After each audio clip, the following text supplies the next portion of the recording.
सभी को नमस्कार। यह डिक्टेशन करियर फर्स्ट चैनल द्वारा आपको दिया जा रहा है। बहुत अच्छा मैटर है, ध्यान से लिखेंगे। Ready, start.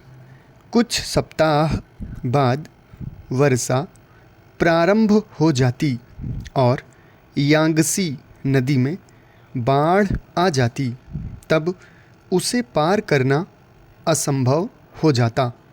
ऐसी दशा में वह चीन की सरकार को विशेष रियायतें नहीं दे सकते थे।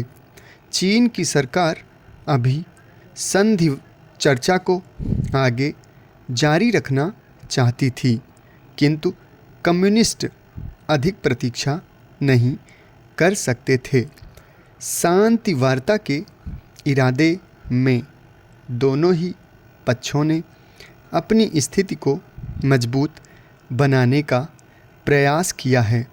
कम्युनिस्टों को उस लंबे चौड़े प्रदेश में जिस पर उनका हाल में अधिकार हुआ है, शांति और व्यवस्था कायम करनी थी।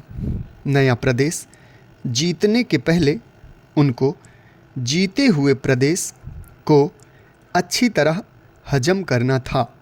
अतः वह यांगसी नदी के उत्तरी किनारे पर पहुंचकर रुक गए। यांगसी नदी को पार करने के लिए विशेष तैयारी की आवश्यकता थी। वह उन्होंने इस बीच पूरी कर ली। सोवियत संघ और अन्य कई देशों से हमारी व्यापारिक संधियां हुई हैं।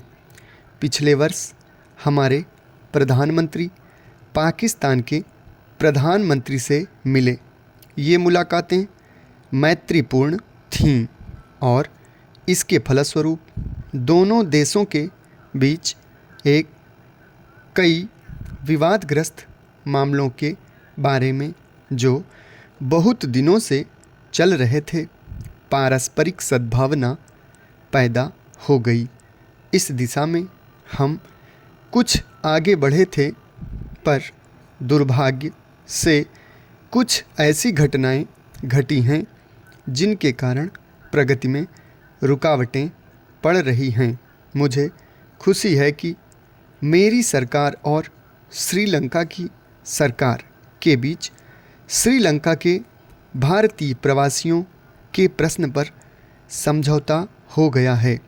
इस समझौते द्वारा उक्त समस्या का अंतिम रूप से निपटारा नहीं हुआ, परंतु उस दिशा में यह पहला कदम है और समस्या के हल के लिए गंभीर प्रयास है।